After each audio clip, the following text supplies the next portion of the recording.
Hello everyone and welcome back to another Satisfactory video. Today we're going to be looking at something a little bit different because a lot of my builds lately have been a little bit more advanced builds when it comes to stuff, but I kind of wanted to go back to the roots of the game and how it starts and actually work on making a building that you guys can make yourselves for the early part of your game. I do want to say real quick before we start the video, if you do like this video, definitely make sure you like the video and subscribe to the channel because it does really help the channel grow and recommends the channel to other Satisfactory players and new people playing the game so they can also see these videos and we can grow the channel together. We're going to be going around this entire build looking at everything in detail, and this building is up and running. It is functional, so you will see how everything runs, and this is going off of all the different materials that you're going to get when you first start. So we're not using any Mark II conveyor belts, we're not using any of that kind of stuff. It's going to be just all the pure basic stuff that you're going to be needing at the start of a game. Okay, so we're on foot here at the very front of the building. Now I will say you can see a hub design here. I did design this entire build with the hub in mind when it comes to the middle of the building, but let's say you didn't want to have your hub here, you just wanted to actually have the building itself. You can replace your hub with, let's say, an awesome sink in this space. So that's just another option that you do have. Just be aware that if you are not going to have your hub, you will need to replace these other biomass burners with other twos because they are kind of a key portion to the power setup here. But again, that's not really that big of a deal because we actually have plenty of ample biomass burners ready to go. But just be aware that if you were to copy this exact build, that you actually will need to replace the biomass burners if you're not going to have your hub here. Continuing with the biomass burners, you can see that we actually have 3 on this side, and then this building is symmetrical, so we have 3 on the other side, so that's a total of 6. Guys, that was some really quick math in my head, so you guys should really be proud of me. That was some hard math to do. So with these 6 biomass burners here, what they're really going to be doing is kind of supporting the main load of all the power that we do need for the entire build.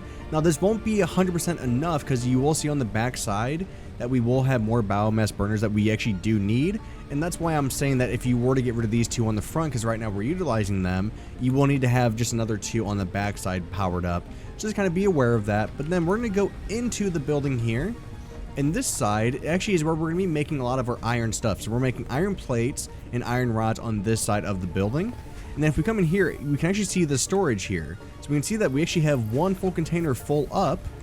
And then if we come through here, you can see that these are not. We're just kind of still filling up as we go. And like I said at the beginning, we're only using Mark I belts. So you're actually going to see a lot of stuff up top when we get to it. Stuff is kind of getting backed up because everything is going off of a Mark I belt right now. But if we were to switch to different like Mark IIs and Mark IIIs, we can solve some of that issues. And I forgot down here, I did set this up so we can actually have quick and easy access to the storage containers. So if I were to come in here, I needed iron rods or anything, iron screws, you know, even my copper sheets, all of those come into this main storage room and I can access them very easily. And then we can go up these little stairs and this will take us up to the first production part of the floor. So here we're actually making plates.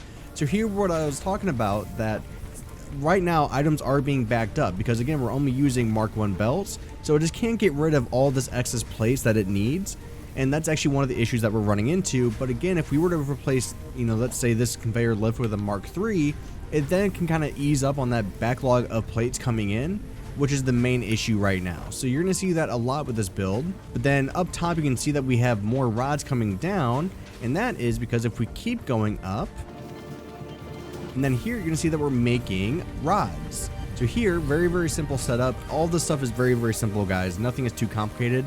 And I am looking at making a tutorial for this entire build so you guys can make this along with me.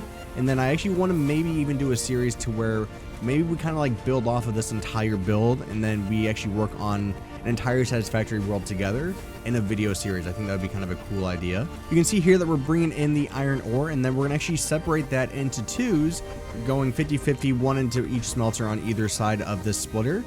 And then you're going to see it split again going into these constructors. Now a lot of this, if you're wondering why, is just because of the pure numbers that these constructors need, which is why we're actually just splitting them. Because you can see here we're running at 100% efficiency, and I would say probably 90% of this entire building is running at 100%. The only thing that really isn't is the copper setup, and that's just because of the way it's set up is kind of hard at the beginning to make it run at 100% efficiency without making your build a lot bigger. So then if we go over to the other side of the build, actually before we even get over to that, we're going to come to the back here. So here's actually where we were just looking at all the different conveyor. So you can see all the conveyor coming in. and kind of being obscured by all the walls because I want it to kind of be separate. And then we can see actually more stuff coming in to go into the sorting rooms that we were actually at the beginning. And then same thing on the other side. Here you can see that we have more conveyor. This one's coming down, feeding into the other side. You kind of see like the little catwalk there. I kind of like how I made this look to where I'm using glass with a metal flat roof on the bottom to kind of make it look like it's fully enclosed, but then I'm also using a metal frame in there as well, just to add a little bit more structural integrity and a couple more aesthetic points, you know. And then if we go into this building, this one's more iron, but then also we have more copper. And then now let's go over to the other side so we can see what we're making over here. Now the difference with this build over on this side of the building is that we're actually not going to have the storage room. So we actually have one more floor available to us. And so this ground floor, instead of being the storage room, what we're going to actually have this making is more iron rods. Now you might be wondering, why am I making iron rods again? Well, because it's actually going to go up. You can see here, it's the exact same setup that we saw earlier, so I'm not going to spend too much time in here. But now if we go up, you're going to see that it's going to take that iron rods that we're making and convert them into screws. Because again, screws are a very big part of the beginning part of the game. And again, you can see stuff is backed up here. Same reason that we were talking about before. We're just so backed up on getting items out using Mark 1 belts. And then if we keep going up, here is where you can see that we're actually making our copper sheets. So here, if we come, I can't jump onto here. You can see, why aren't we making any? Probably just because we're out of power right now. But yeah, here's where we're making our copper sheets, and then it will all merge together. And then here's where it's going to go across what we saw earlier, and then go feed into that storage room. We have a lot of lights on the outside, so we can light up the entire build as well. And then also, we have, if we go up this ladder on the outside, just keep going all the way up. Here's where I was talking about that we have more biomass burners. So here, if you weren't going to have your hub, you're just going to have to use another 2 of these biomass burners. I'm not even using all of these. A lot of these are not connected or have any power in them right now.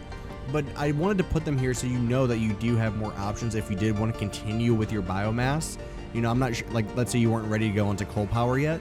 If you want to continue with your biomass, you can do that with putting more of them up here. So it is kind of just another option that you do have. And then we will go back down. It's always hard going back down ladders. No, we're just going to fall. Perfect. And then here is the backside here. So very, very simple. I kind of just have this like catwalk here because it kind of separates the big walls in the back a little bit. Adds a little bit more aesthetic, you know, features to the build itself. But then here, it's actually just very simple. Again, all Mark 1 belts, a Mark 1 miner, and all of that is just going into these rooms and then making the products that we do need. And right now, nothing is hooked up to a awesome sink because one of those things that you're going to need in the future if you wanted to do that would be a programmable splitter so you can set overflow. But right now we just don't have that because, again, I know I've been saying this a lot, I wanted everything to be like the very minimal of like what you get at the beginning of your game. I didn't want anything to be too complicated. So I think it's a very, very simple build. Nothing is complicated. Everything is as simple as possible. You can see here that it's just a very small building. And then if you do want to get to coal power, I do have a oil rig design for coal power. If you are interested in that, video is also up and ready to be watched. And I will tell you now, you can see here, here's a sneak little preview. It is one of my favorite ever builds. I think it looks fantastic. So if you do want an idea for coal power, definitely check this out because I think it is one of the best looking builds I've ever seen in Satisfactory. I know it's kind of like a cocky thing to say, but I actually am just really proud of it. So yeah, thanks for watching, guys. I'll see you guys soon for the next Satisfactory video, and bye-bye.